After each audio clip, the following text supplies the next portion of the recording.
Awesome.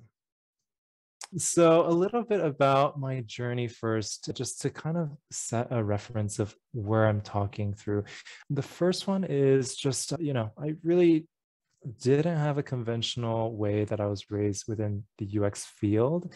I actually started using the computer. I got my first pirated copy of Photoshop. Now it's like, how can you?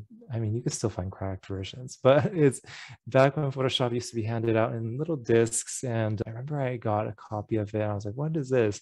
Started playing with it. Absolutely loved it. Absolutely loved first learning. You learn to manipulate images. You're like, oh my God, I can make myself look like blah, and then slowly turning it into banners and then websites. Learned it pretty early on. I was getting my hands on this in middle school. And then throughout the course of my high school, I kind of shifted and I was wanting to be a doctor. And so for the longest time, I spent my entire college like prepping for the MCATs. I took all the courses, got a couple papers published in scientific journal. And then, I just decided when it was so close to going straight into medical school, I kind of got cold feet and I said, I really don't know if I want to do this. At the same time, one of my academic advisors was recommending to me, hey, this gap year thing is like super popular. It's like super posh. Just like go try it out. Little did I know, she probably saw that I was doing all these other things on the side to help pay for college. Throughout the entire time of college, I had paid for my way through college through designing websites, working with different college institutions, launching websites, applications for different programs in university. And it's funny, the entire time I was like, this is just a hobby. This is just, just to pay for college. But the beautiful thing is that, if you are really passionate about something, you can essentially turn it into a beautiful, thriving career. And also within the realm of UX, it is a myriad of ton of different opportunities. And the biggest recommendation that I have to you is you can kind of, strike the ground, put a stake in the ground with where you think you might enjoy, but especially early on in the career, my recommendation is just keep your eyes open, keep your heart open, keep your mind open, and who knows, you might find something that you may enjoy, specifically with a particular domain, another parallel industry and technology, or a particular industry in itself, right? You may like working with a particular series of clients or solving particular problems. And so, especially early on in your career, my recommendation is just keep your eyes open, and also at the same time, putting 2 feet forward and just trying your best at something, just so that you can at least see what it's like to experience it. And one of the biggest advices that I got that was really beneficial was, even though you had put in so much time into one thing, don't be afraid to pivot. Don't be afraid to invest time into something else, because one, you're never going to lose all that experience from the other industry, especially when you pivoted, but actually you bring this whole new set of skill sets into the field that you're going to break into. And for many people who think about UX, sometimes delay it because they're like, I don't know if I should switch. I have this going on. But what I say is maybe that could even be the place where you start. A particular domain or particular field that you're working in, maybe that is the entryway into doing user experience within that industry, and how much more breadth of experience you already bring into there versus somebody and all they did was learn designs coming up. But for those of you who had the opportunity to learn design, more power through just the breadth of education and breadth of so many myriad of things that you're surrounded by in school. But anyway, since leaving, I've had too long little stint across many things. I actually first started as a developer, and then throughout the years shifted into UX. And that was at the time when UX wasn't really a thing just yet. Now it's like one of the hottest careers I want to be a UX designer. But back in the day, you had developers doing user experience, designers doing user experience. And then now what's beautiful is, again, like many people are wearing different hats. You have this evolution of a product designer that's coming up. And just to put in simple terms, a product designer is really a UX designer that also thinks about the business as well. Business in terms of just performance, productizing things, launching things. With all that said, I would just say titles are always changing, and it's less around the particular title at the moment, but rather just what is it that you're doing? What is it that you're collaborating on? And so if anyone has any questions on particular industries, definitely reach out. I've worked across so many different clients, and yeah, especially in New York City, worked with most of the agencies here, as well as the fashion finance clients. Too many of them.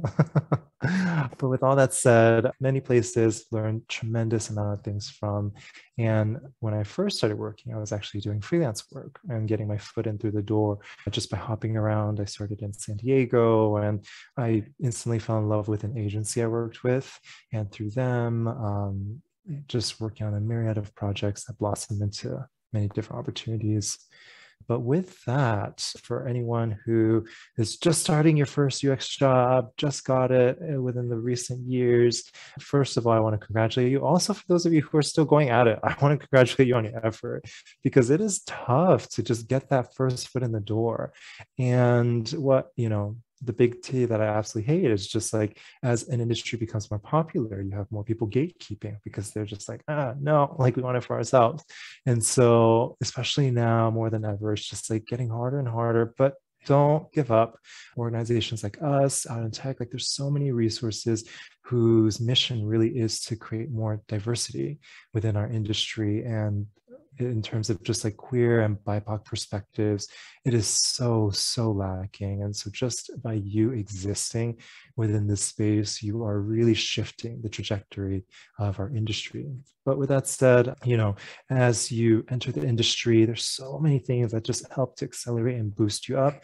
You get to work on so many projects that you can put in your portfolio now, versus you're working on portfolio pieces that you're like, I didn't get paid for, but I still have to work on it and put it in my, my book. That's the hardest thing. And then, in terms of career, just all the scale of different titles, and plus one to what Arya had mentioned, title on paper is a much struggle, title is just one thing. Ravi asks, which greatest character are you? I haven't watched it for a long time, but I've resonated with many of them over the years. I know. Interesting characters, though. Interesting character development post the show. I feel like they're all just coming into their own skin, not just as greatest character, but just as their own celebrities.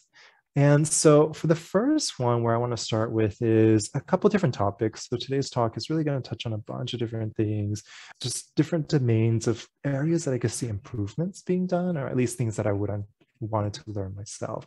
And these can also apply if you're outside of the industry. I think they're pretty broad enough where hopefully you can take away some lessons and learnings from this as well. But the first one that I want to start with is just setting goals, especially when we start in the workplace. It just feels like this is something that you have to do just in any position. And some organizations do a great job at empowering your goals. Some, could use definitely a lot more improvements. But the first advice I'll give everyone here is don't blur your personal and professional goals together. And the thing about this is that when you set goals, really you want to think about what is it that the company, right, the organization can do to help you achieve that goal. And oftentimes when I work with people want to put goals such as like, I want to study more about type style. I want to study all these things. And the only caveat I will say is if the organization is giving you resources to do so, they're paying for you to, attend conferences, they're paying for your books, they're paying for your education, whatever it is, more power to you. But more often than not, companies don't really invest in the personal goals for individuals. And so with that, my recommendation is aligning your goals with business goals that you can get this beautiful complement of being able to go after what is it that you want from a professional context, right? Is it a higher title, more responsibility, working on a particular domain? And so the first kind of advice I'll give you is just be really crisp and clear with what is the goal of the professional, quote unquote, right? Goal that you want to set that the organization can help you complement with. And Arya mentioned SMART goals changed, our life, no joke. So SMART goals, breaking it down, is the structure in which we set the goals. And so oftentimes we're like, I want to do X. I want to, for example, I would say the goal of I want to journal more, right? So that's a big goal this year. This trend thing that I hear everyone is I want to journal more. And in that, it just isn't really crisp as to, how long it's for, when is it that I want to achieve it, what exactly am I trying to accomplish? And so SMART, S-M-R-A-T, is an acronym that helps to set up the way we structure that goal. So the first one, S, stands for specific. They're just saying that recommendation, just make it simpler. Sometimes a goal can have a myriad of pieces to it. So maybe it's easier, instead of one goal, you break it out into two, right? The next one is measurable. So this is really to determine whether your goal was successful or not. It doesn't have to be like numerical per se, but it just needs a way that you can just measure maybe where you landed with a goal. Is it 50%, 75%? How do you measure that? What are you using to measure that? Attainable. So jumping to T actually real quick, S-M-A-R-T, T stands for timed, which is the time frame in which you want to set the goal up. And so with that, that goes back to A, attainable. You want to set a goal that you can then achieve in that time. So journaling more, just broadly, could be, but is it in the next 3 months? Is it 4 months? And setting that milestone, plus also the measurable context. How many times do you want to journal? Is it once a day, 3 times a week? And then that's what you're measuring over 3 months, right? Maybe your goal is, I want to make journaling a habit of mine. And so you can see how that's kind of a, like, how do you actually achieve it? When you break it out, the goal becomes, I want to journal 3 times a week, 3 to 4 times a week. Make it a range for yourself for the next 2 months, with a goal in mind that these goals that you're setting will then ladder up into this bigger picture thing. Does that make sense? And so instead of focusing on the bigger picture thing, which is sometimes really tough to crack because we don't understand the actionable steps needed, the SMART goal kind of is a way to help bring it down to what are the daily habits and tasks that we can do that progress us forward. And then lastly, in terms of setting goals within the workplace, the next advice is really just aligning them to either milestones or permissions. And milestones is really these stages of your career, right, that you want to progress forward. Is it going from a junior level to an associate level, associate to senior level, right?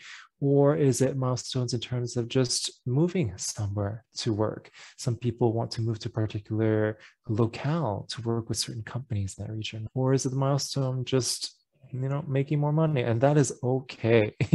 Sometimes when I work with people who just say, I just want to make more money, I've done this for so long, I'm like, yeah, like, make that your goal.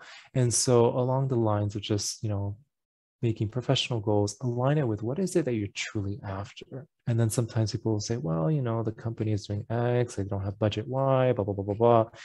Unless you are the person who owns the company, or you're a shareholder, or you're somebody who profits directly off of the equity of the organization, you don't necessarily need to be in a position to worry about those things. And so sometimes corporations unfairly put the pressure to their employees to have to take on the burden of maybe changing their expectation because the company can't necessarily do something for them.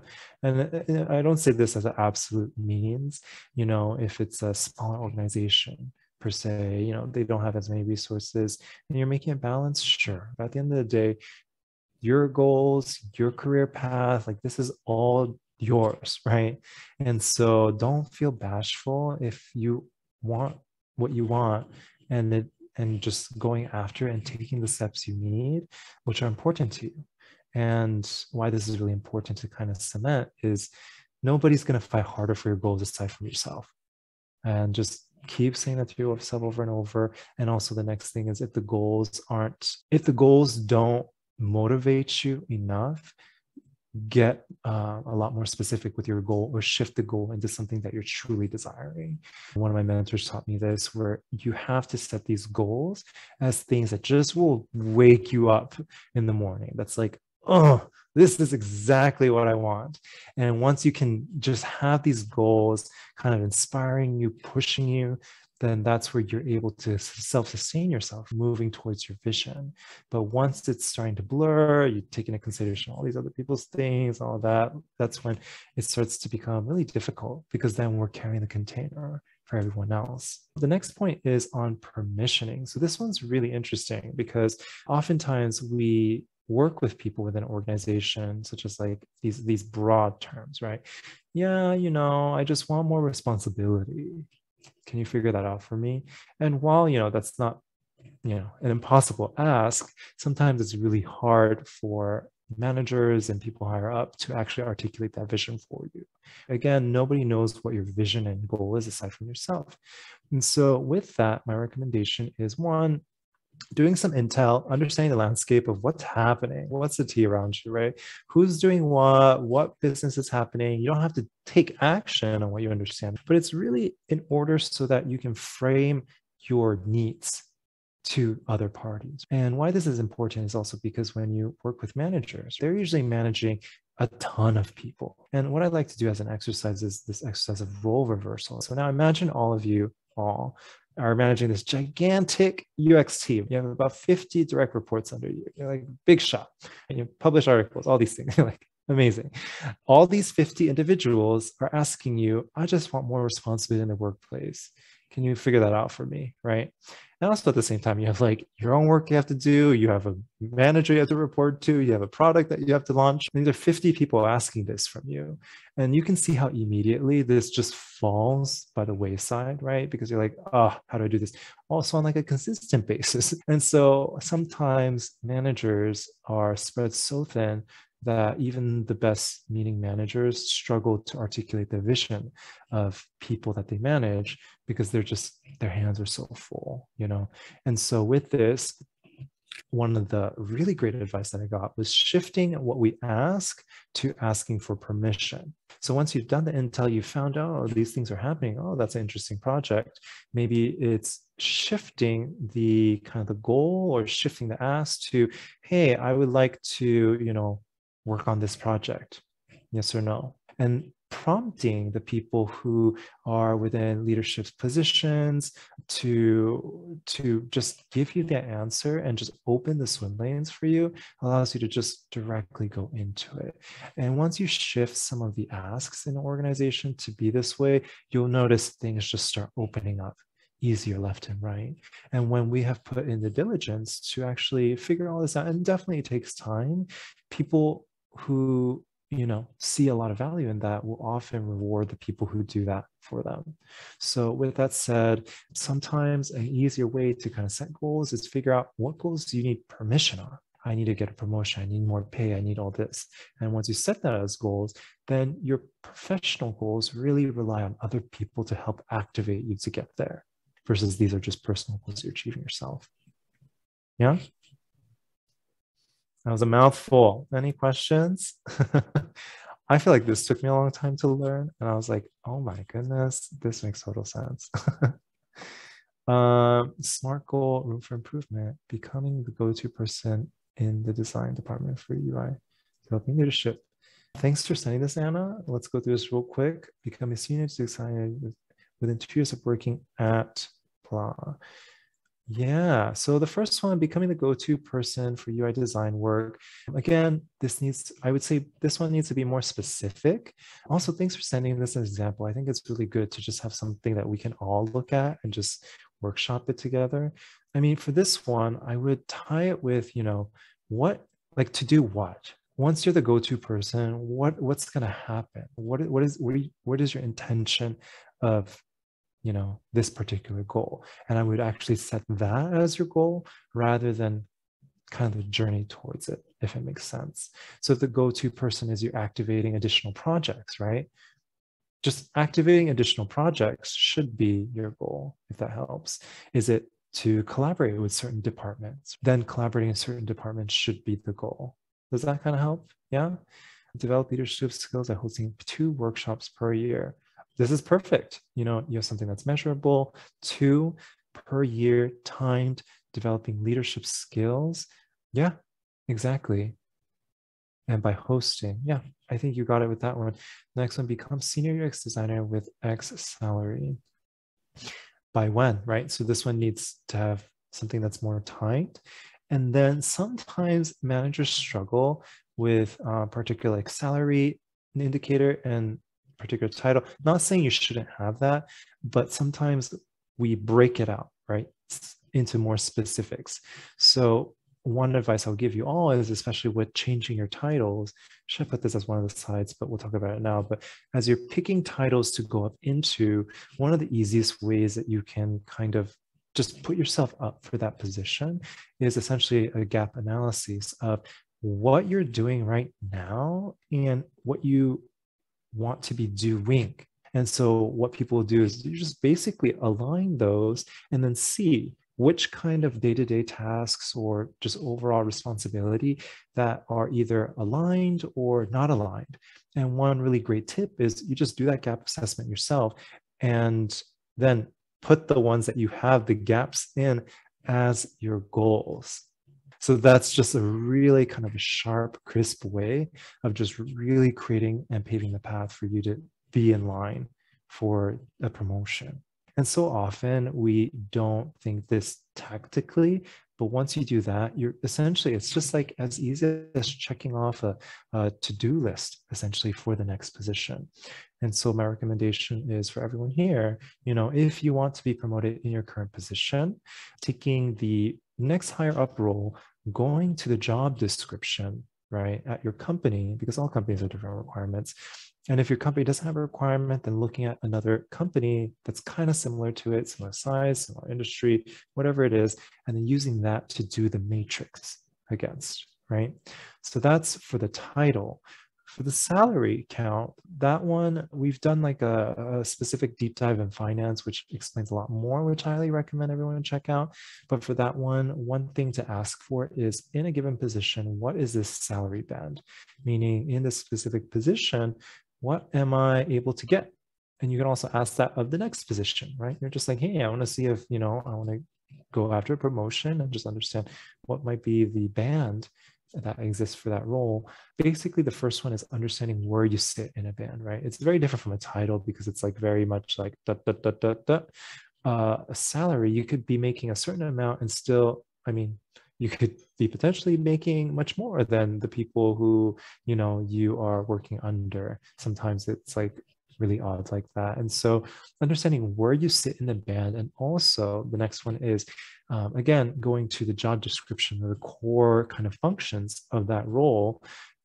When you do basically an assessment of yourself with the team, whether it's like your year-end evaluation and people are ranking you, if you're getting like 5s across the boards or 10s across the boards and everything is great, that could be a great rationale for you to say, hey, if I'm in this band from, 50,000 to 100,000 for this role, but I'm getting all 5s across the board, I should be much higher to the other end. So with that advice, Anna, I would actually break out the position and the salary into separate goals, because that will at least make it easier for people to help you, right, achieve that. And then within 2 years working at blah. Yeah. So if that's just the context of the lens you're seeing things, yeah. And I would actually, my recommendation is make your time frame shorter. Yeah. Set goals that are aligned with the review cycles at your organization, or set goals that are aligned with just your own capacity. If you find that every 6 months you have like different interests, all these things, set your goals to what is it that you're going to achieve in those 6 months. And so what you're quickly going to see are just like whittling down of this like big picture into each individual actionable steps, right? And that's what you want, because more often than not, where people kind of struggle is the actual steps to take to get to the goal. Everyone has a vision. Everyone has this big picture in mind, right? Everyone's a visionary, which is great. But more often than not, people don't achieve their vision because they don't know the actual day-to-day steps that you have to take to get there. And the more you can identify that and then articulate that, sooner than later, you're going to see, you're like, wow, I'm already here. Yeah. Awesome. Yeah. And they don't teach you this at work. So it's like, yeah, hopefully that's helped. Yeah. And they don't teach you this at school either. Exactly. This is what we're here for. And so two exercises I'll give you, especially, when you're struggling to kind of figure out what is it that you want to do. We always talk about in this organization, just any way that we can set you up for success to thrive in the UX industry. This is our, mojo. And one of the things is really setting the vision of what you want to achieve. And one exercise is really envisioning this perfect day, thinking about what is it that you want to be spending your day doing. And in many consulting and many leadership exercises, they'll just have you just like chart out literally like 24 hours, you wake up at when, like, what are you doing? You don't have to get in that specific detail, but just put yourself in the space of just what you want to be doing in that perfect day. And really, your life is just a matter of working backwards from there, as simple as it may seem.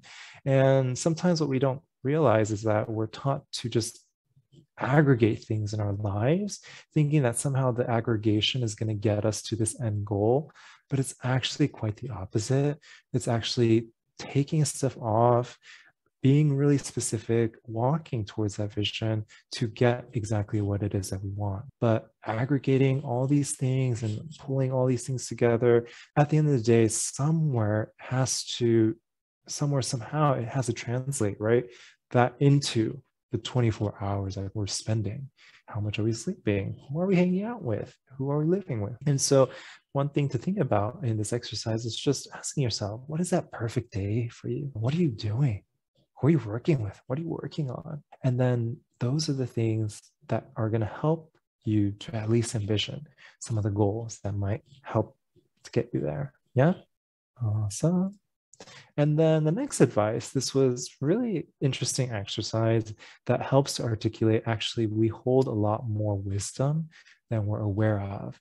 And sometimes we don't understand or embrace the amount of wisdom that we hold because of our ego or because of peer societal pressures. And one of it is tapping into inner wisdom.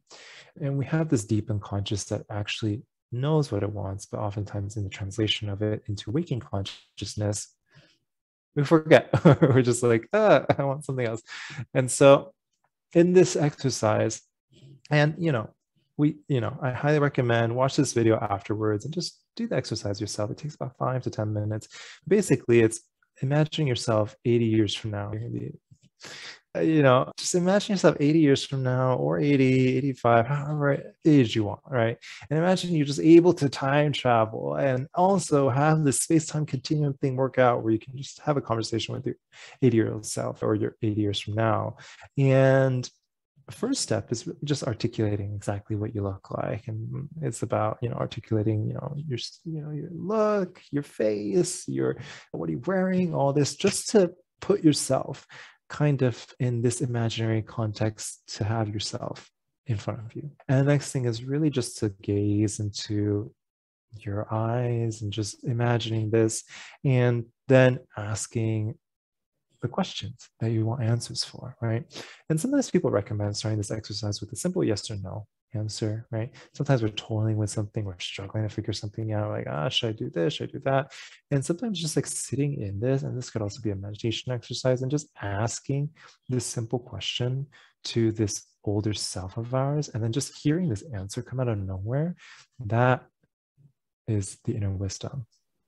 Interesting. Sometimes this is really helpful if we are, 110 years young. That's what I'm talking about.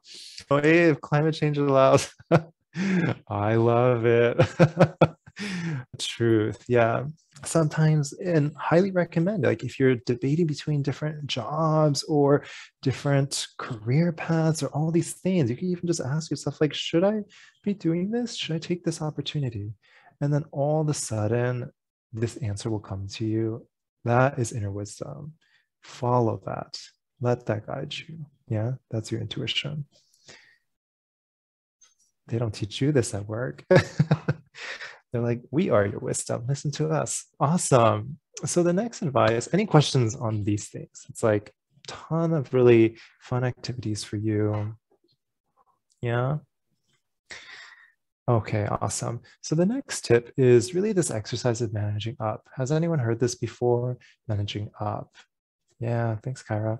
Managing up is really basically how you essentially manage the people above you so that you can get, what is it that you need to be successful. And really, this one is, in a nutshell, just being proactive with the meetings, being proactive with the cadences, being proactive with how you're setting up time with people above you, right? And sometimes it's really scary and nerve-wracking. I've been there, I've felt that, to set all this up with people above you. But I guarantee you, remember, it's about asking for permission first and for people to open the swim lanes for you. And this one is really just saying, hey, I really value our face time together. I'm going to set it up. Yay or nay, I have to say nay. It's like something to prod there.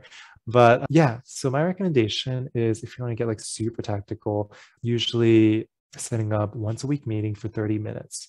And why I recommend this is just regular cadence versus duration is going to be really helpful. Just setting the context over, 6 months, people understanding who you are, how you approach problems, and just seeing how you've grown. And sometimes managers will do this thing where they'll set up this like 5-hour, meeting like once a year. And then it's like, like, you only get to talk to me during this time.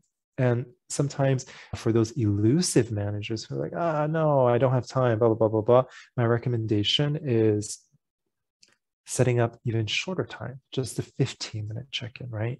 And really the importance here is just really aim for consistency of cadence in order for that other people, leadership, management, to just understand you, understand your trajectory, understand where you are, and then also keep you top of mind. That's like the biggest important thing. And it's not saying, you have to be at the top of the food chain all the time, not in any way, but just as you're working through maybe like your goals, what it is that you want to do, all these things, that as other opportunities come up, instantly they're able to go, okay, great. Like, this person has this opportunity existing on this project, like, can slot you in easily. So that 15-minute conversation, even, I promise you, is going to do so much more justice than just this longer meeting that you might set up with somebody. Yeah. Both are 30-minute meeting on Friday for reference. Yes, Aria. I have one-on-one every week with a manager who is the founder. We are small. Best thing has ever happened to me at work. One of the designers also got promoted to design lead a couple weeks ago. And yeah, I'm meeting too. Just focus on me growing as a designer. Wonderful. Oh, that's wonderful. Both are 30 minutes on Friday for reference. Yeah, absolutely great. Yeah, workplace goals. And if you haven't set it up yet and you haven't done it and you've been there for a while, like, no shade, just go set it up. Just like, just what I always like to remind myself is, thanks, Levon. What I like to remind ourselves is, at any moment, we can just give ourselves that reset that we need. And sometimes we fret over taking actions, sometimes actions that we really yearn to take, because we're like, oh, like, all this has happened, blah, blah, blah, blah. But at any moment, we can simply go reset and just start over. And so with that, if you're learning, some things that you want to implement, just, give yourself the grace and compassion. Just say, I didn't know that before. And then now I'm just going to try it out and then see how it works for you. Yes. Awesome. This one's really important, which is around ego. It is not your friend. It's not your BFF. We don't kiki with her. The ego is a very tough one, because the ego is really around survival, and the ego is really on hoarding resources. It could be resources of money, time, attention, whatever it deems it to be a resource, or how we've been trained to think of it as a resource. And what is really scary sometimes is that the ego has no sense or relativity of boundaries, right? Because the ego always constantly thinks it's dying. It's like not going to exist. It's like, oh no, And so with that context, yes, put us in positions where we think through the scarcity mindset, things aren't enough. We'll also be putting ourselves in the position where even when we have enough, that it just will not feel like enough. So with like overconsumption, right? A lot of advertisements for overconsumption really, the interesting thing, if you study it, is it pokes at our ego.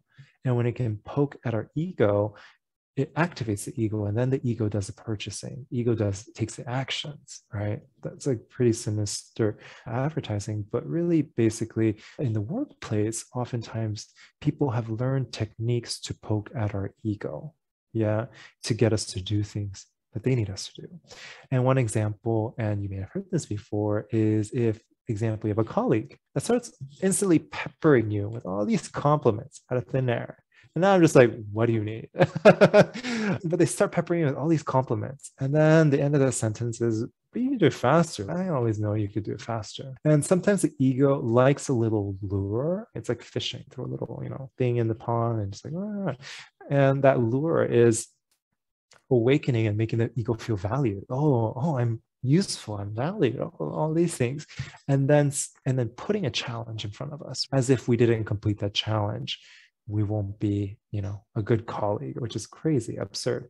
But going back to the point is sometimes we fall into this trap where we keep doing things that might not be the best for us, that doesn't support us, that move us away from our goals, that ultimately is not conducive to us as an individual, because our ego is doing things, is reacting to things. And so this is a really big lesson that I just provide you all, just like create space for a conversation you may have with yourself, just to ask, where is this showing up in my life, right? And the more we can actually decouple ourselves from this reactionary ego, it allows us to keep constantly going back to our vision, right? And at the end of the day, everyone can think so many things about us, and we can keep going down, the trap of everyone has so many thoughts. And at the end of the day, if you just see so much value in yourself, you're doing a good job, all these things, like that's all that matters. And the truth is, there's just a lot of people, a lot of inequities in this world that prevent people from just seeing us as who we are, but at the same time, degrade the work and the things that we bring into the space. And so with that, you're going to face challenges in which the ego will be hurt. The ego will feel many things. And the opposite of ego is actually self-compassion, self-love, self-empowerment. And once you're able to fill your cup up with what it is that you truly know and believe about yourself, and you can truly lean in and just feel that, that's when it's just like all these tricks and traps that people want to lay, it just shows itself. And now it's like when someone peppers compliments, if it doesn't follow with like an immediate ask, and I'm like, okay, compliment, I'll take it, I'm able to see it right away. And so I present that to you with just something to noodle on.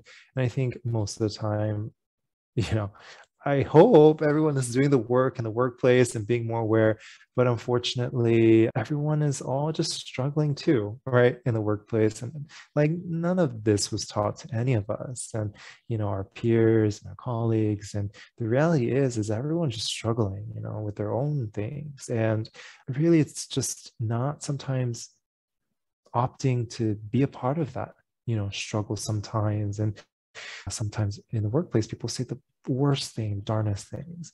And in those situations, the ego wants to, it's trying to use this as almost like a learning to not have this happen again. But it's just not conducive, because that lesson also from that trauma was not for us to learn either. So when people are throwing shit at us, the biggest kind of analogy that I've provided people is you got to see yourself as like a wall sometimes, or a mirror, like a really hard mirror.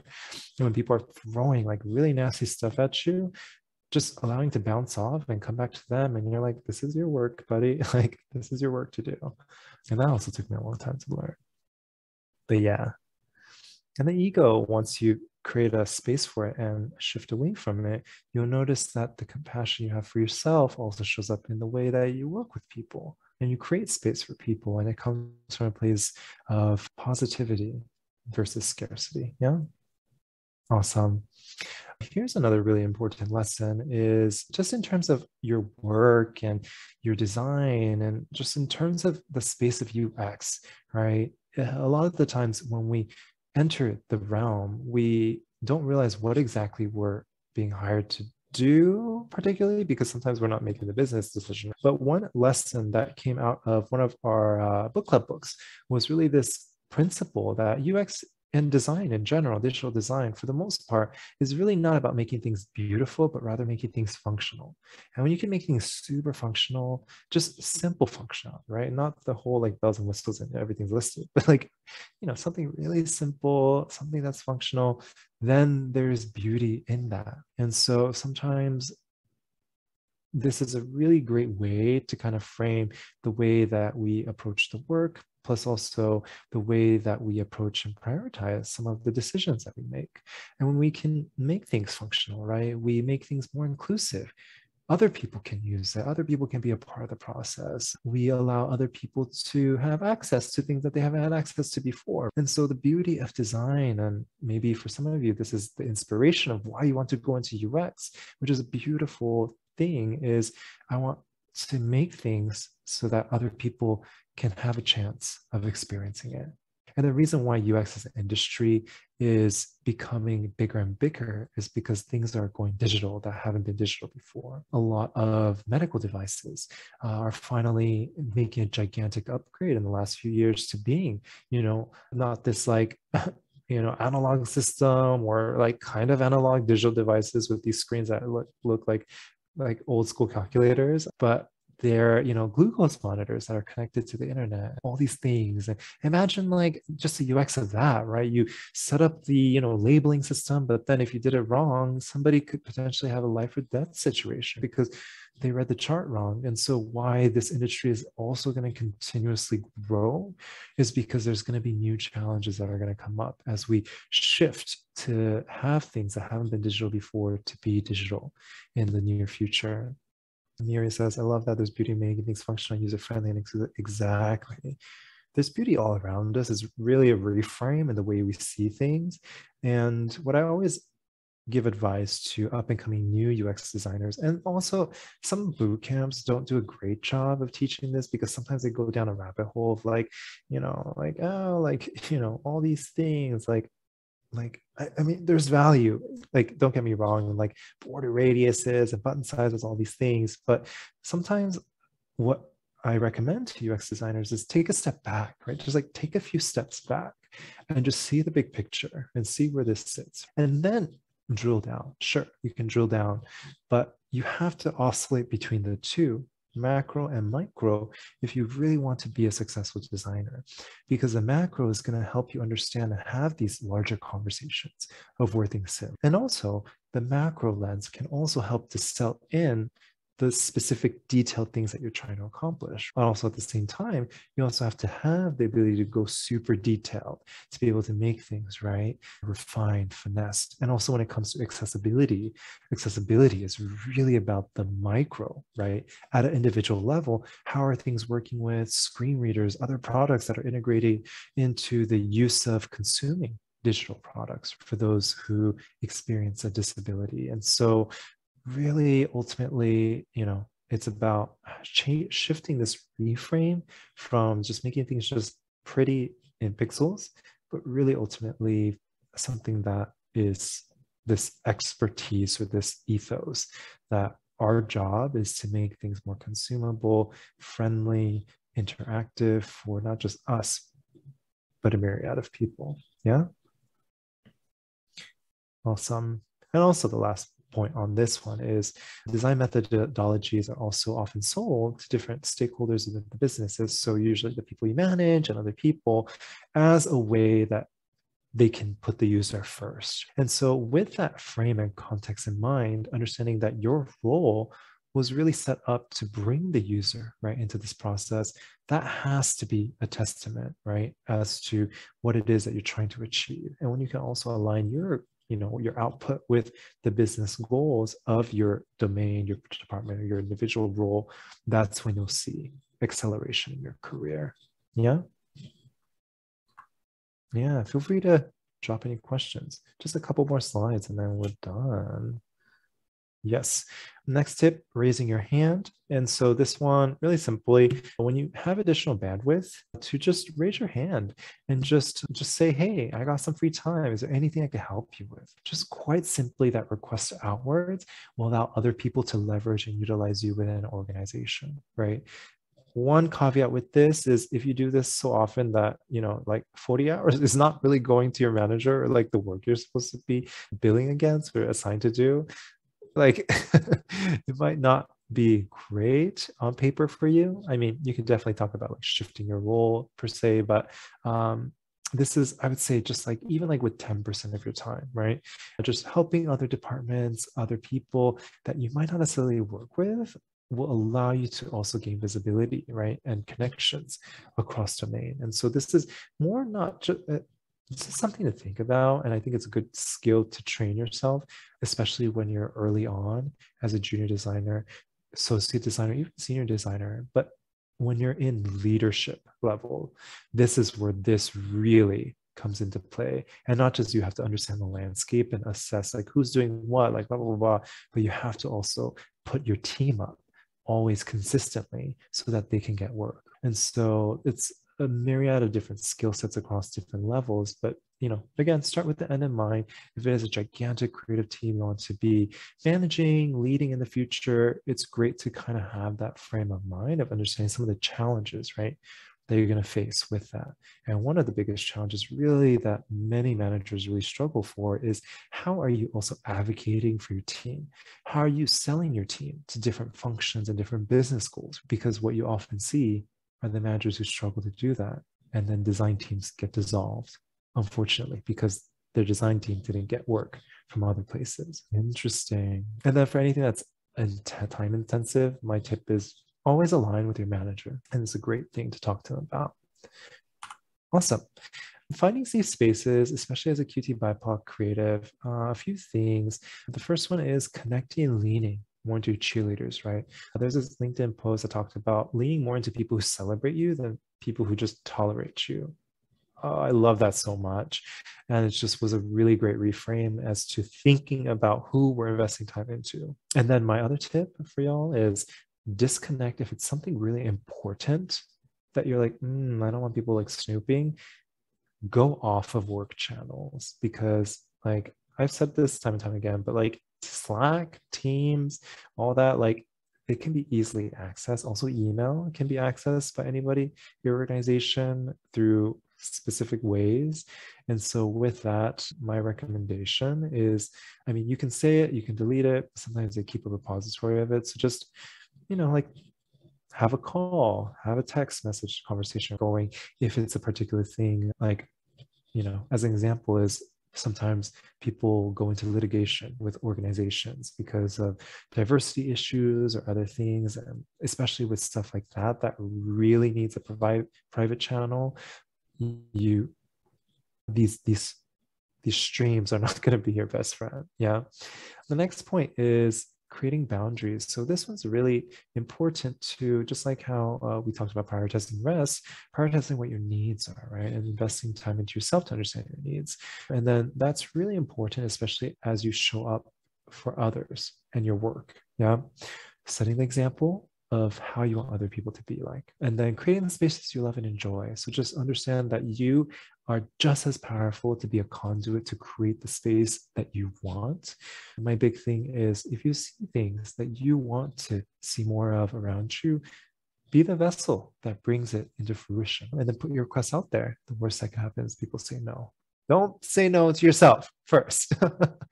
That's a big advice I give to everyone. Please do not be the one to say no to yourself first. Yeah. G's, yes. Employee resource groups. So with many large organizations, these are the little individual organizations that exist within the company that empowers specific identities, specific roles, right? All these things. And then with this, a couple pieces of advice. One, I think it's great organizations create this to help support employees, but also know that this is a way in which organizations are trying to keep employees, right? This is created, again, it's a balance, right? Employees are quick to jump. They're like, don't resonate with this. And so companies are saying, hey, we have to invest time to keep employees. But also with this, understand that there has to be kind of a limit that you set to some of these things as it pertains to just how it impacts your livelihood. And so oftentimes where I see a lot of unfortunate kind of a drain are BIPOC people, queer BIPOC people, especially asked to lead the, the ER employee resource groups for, anything diversity related. You're the Pride Committee chair because you're gay. It's like, what? How did that work? DEI, chair. Like, but anyway, with that said, one recommendation I have is strike a balance with your allocation at work, especially for those of you who are on salary. You really have to strike and have the conversation of, okay, how much time am I spending in this versus how much time I'm spending in the day-to-day work? And if a company truly values you doing a specific role, helping with a specific charter, you can put the pressure on them saying, if you really value me, then put that as a part of my allocation. And then quickly, you'll see the organization are like, no, really, we need you to do it with your extra time. And what that means is actually they want additional free labor from you. They don't want to pay you extra for it. They don't want to pay a consultant to do it, but they'll rather have you do it first. And so really the struggle with this and the ERGs is sometimes I see, unfortunately, a lot of people from marginalized identities get sucked into this place where they're put in a position where it's like you have to be the lifeboat of other people from marginalized identities. But really, at the end of the day, it is up to the organizations, and they have to make the decisions to uplift their marginalized communities. It is not everyone else's job except for leadership, right, to do that, which is a tough pill for me to swallow.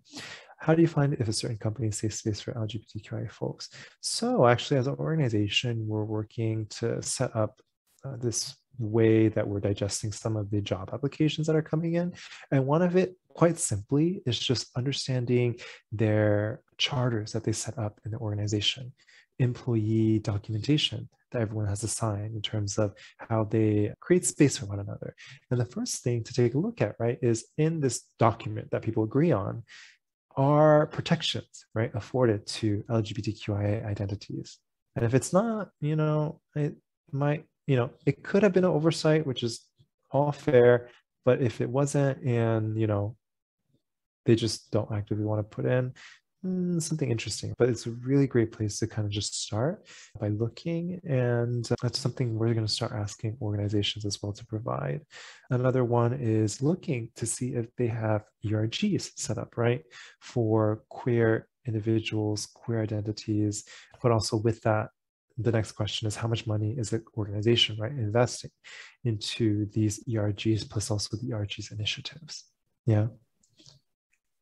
So with that said, seeing what they're actually doing with their money and investing it into people and creating rules that keep people from different identities safe, I think is going to be a really crisp indicator of the space that they hold for these identities. Yeah.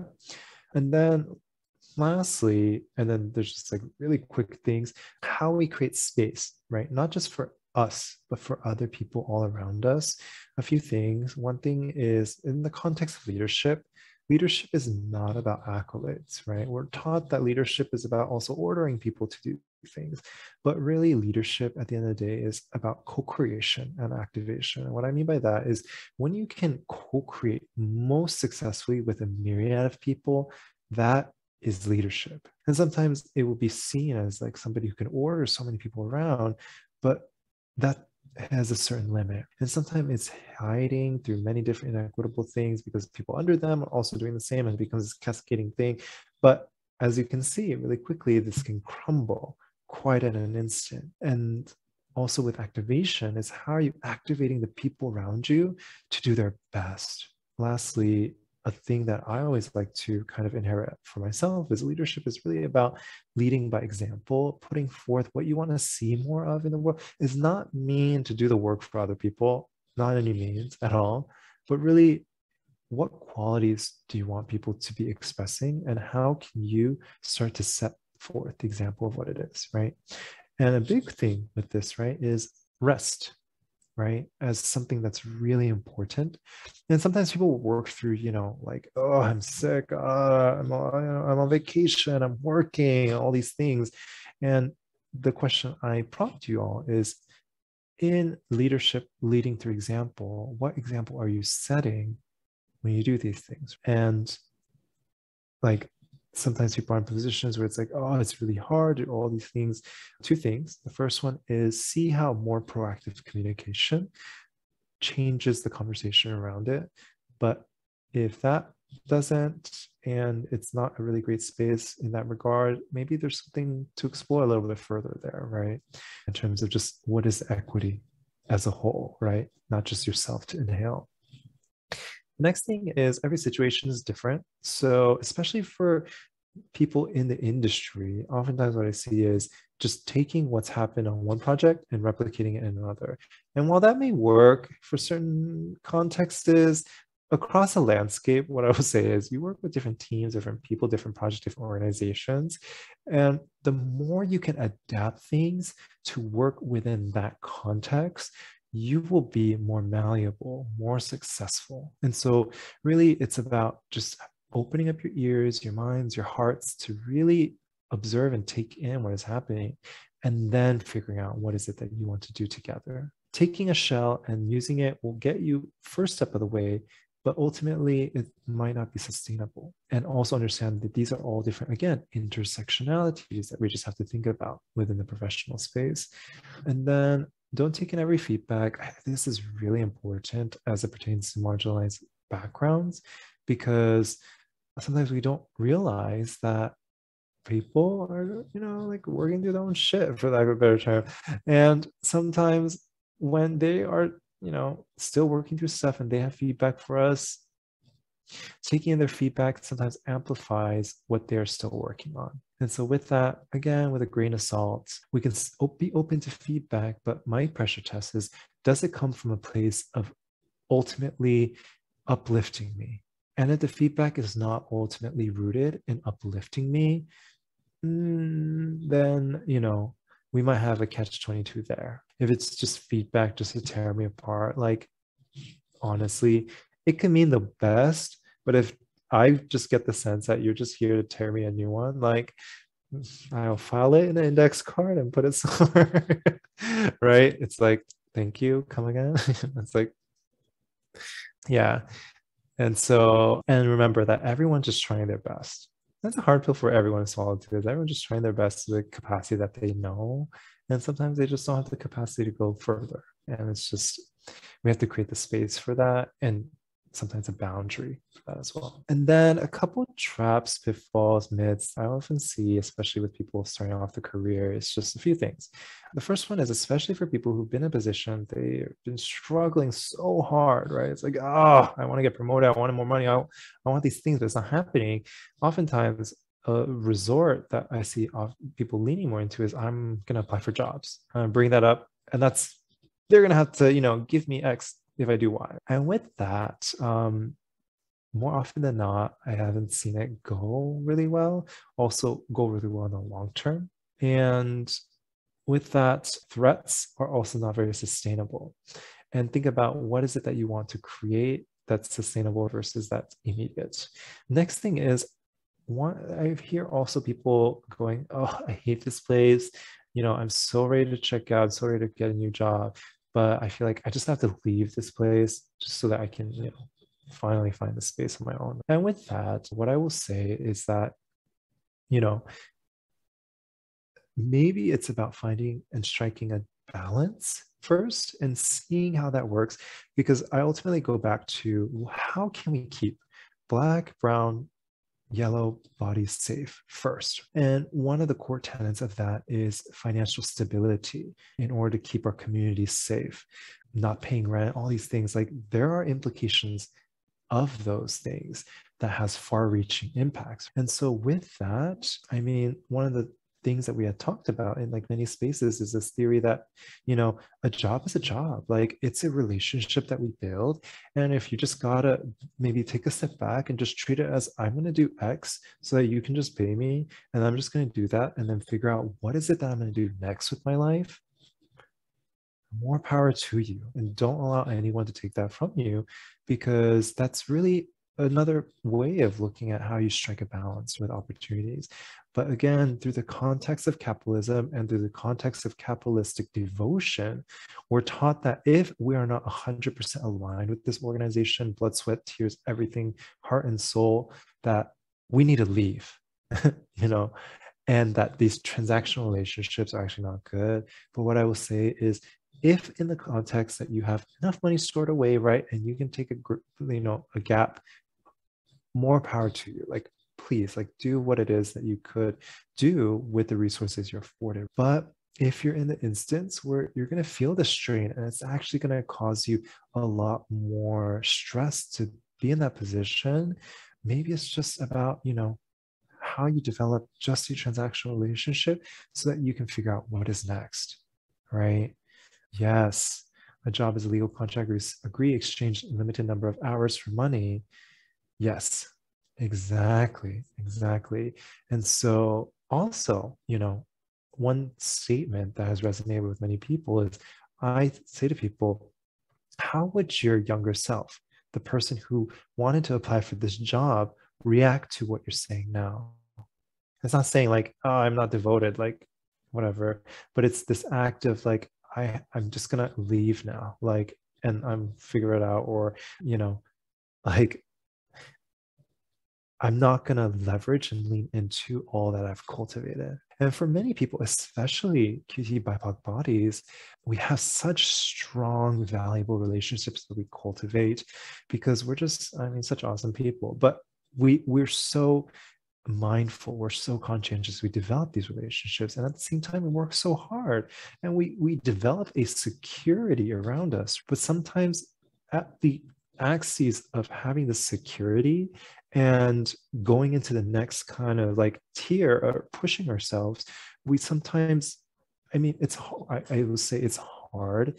I face upward mobility all the time, like upward mobility challenges all the time, which is like getting in projects, like leading things. Like, I hear you, but I've moved myself away from having to sacrifice myself so that I can get to like the next whatever it is that I want, and really finding this balance. And this, it's like a unique, like, kind of just dance or balance with different contexts so that I can really lean into what I have cultivated so that it can progress into the next thing. Granted, you don't, like, please don't do work that like actively hurts people. That's like really not a good thing, but all within reason. Like, if you're working with an organization and maybe they're just like so focused on like money, but the organization's like not like doing anything like egregiously horrendous, but it's just like, for example, like working with Apple, and then Apple, like you're, creating these iPhones and all these things, like, figure out, like, promise yourself, like, what is it that you're going to do differently with the next position, and use those resources to then prop yourself up to get there. And again, especially with QT BIPOC bodies, we have to find a solution that is really different from what is mainstream, because mainstream is really what celebrates and what works well for white bodies, white cis hetero bodies. And what's going to be different for us is really going to be what's going to be successful for us. It's going to feel intrinsically different. But again, if it was successful, we would be really seeing, if what was implemented was successful for QT BIPOC bodies, we would see a lot more QT BIPOC bodies be in successful positions. And so that's just a little bit of like the chicken and egg thing, like, what do I do? But it's just really, to sum it up, strike a balance with what you have. And then lastly, flip the narrative, right? If you're faced with challenges, see this as an opportunity to test different methodologies, learn from it, and use it as a way that you can prop yourself up into the next, chapter of your life. Don't allow, other people to defeat you. Like, don't allow yourself to defeat yourself. Like, see all this as a way that you can be greater, be more mindful, be more conscious, be even more, right? And all these is going to lead up into things that you're going to look back at and go, oh my God, that was rough, but I learned from it. And again, it's also, if it gets to a point where it's just so bad, cut it off. And the next one is striking a healthier balance between personal life and work. I think this is really important kind of tenet, just like, especially in the context of work. QTBIPOC bodies are unfortunately put in a position where it's just always just like hustle, hustle, hustle. And so ultimately it's up to us to find and strike that balance.